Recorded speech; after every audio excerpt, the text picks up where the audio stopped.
বাধা দেব না। আমি দাঁড়িয়ে থেকে এই মঙ্গল প্রদীপ অনুষ্ঠানে সাক্ষী থাকার জন্য অনুরোধ করব। কারণ আমরা 10 শয্যা বিশিষ্ট প্রাথমিক স্বাস্থ্য কেন্দ্র হিসেবে আমাদের যাত্রা শুরু হয়েছিল। পুষ্পস্তবক হাতে তুলে বরণ তুলে নিয়েছেন। খুব সুন্দর একটি মুহূর্ত। দিনও আমি আপনাদের সবার সাথে একটা দুঃসংবাদ বলবো না, একটা যেটা আমাদের গত 3 দিন আগে তার জন্য কত টাকা স্যাংশন হয়েছে? ইন্ডিকেটেড চেকপোস্টের জন্য 97,60,00,000 টাকা, মানে প্রায় 100 কোটি টাকা স্যাংশন হয়ে গেছে। ইন্ডিকেটেড চেকপোস্ট হবে সাবরুমে।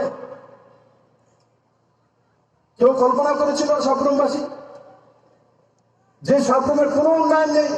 সাবরুমের যখন চেহারা, শহরের চেহারা দেখতে প্রথমবার যখন আমি সাবরুমে এসেছি, তো সাবরুম পৌঁছানোর পর আমি বলছি কার্যক্রম হবে সাবরুম শহরে, তো কোথায়? বলছে এই যে সাবরুম শহর, বাজারের চেয়ে কিছু কোনো উন্নয়ন নেই।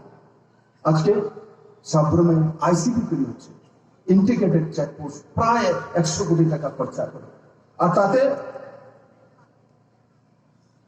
তাতে ইনভেস্টমেন্ট কত হবে, তার ব্যবসা কত হবে, এক্সপোর্ট ইম্পোর্টের বাংলাদেশ এবং ইন্ডিয়ার সঙ্গে এবং নর্থ ইস্টের রাজ্যগুলির সঙ্গে কমসে কম আনুমানিক 2,000 কোটি টাকার বিজনেস হবে সেখানে। 2,000 কোটি টাকার বিজনেস, 20 কোটি টাকার বিজনেসের কথা কোনোদিন কল্পনা করেনি সাউথবাসী। আজকে 2,000 কোটি টাকার বিজনেসের আনুমানিক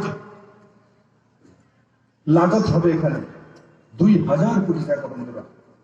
লোক ত্রিপুরার সবচেয়ে বেশি মেহনতি লোক, ত্রিপুরার সবচেয়ে এডুকেটেড লোক যদি কোথাও আছে তো এই আমার সেই সাউথবাসী আছে। আমার সামনে যারা বসে আছে, মঞ্চে যারা বসে আছে, আপনারা আছেন।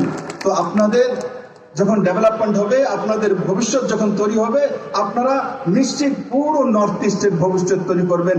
নরেন্দ্র ভাই মোদী আপনাদের উপর বিশ্বাস করেছে। ত্রিপুরাতে সাউথবাসী হি পুরো নর্থ ইস্টকে পালন করবে, ত্রিপুরাতে সাউথবাসী হি ত্রিপুরার ভবিষ্যৎ তৈরি করবে। সেই দেশে মাননীয় প্রধানমন্ত্রীজি কাজ করে চলছেন। যদি আমার সেই হিমেরিস্টরা বোন যদি না নিতেন, তাহলে সে ভাতাটা কে পেতে পারত?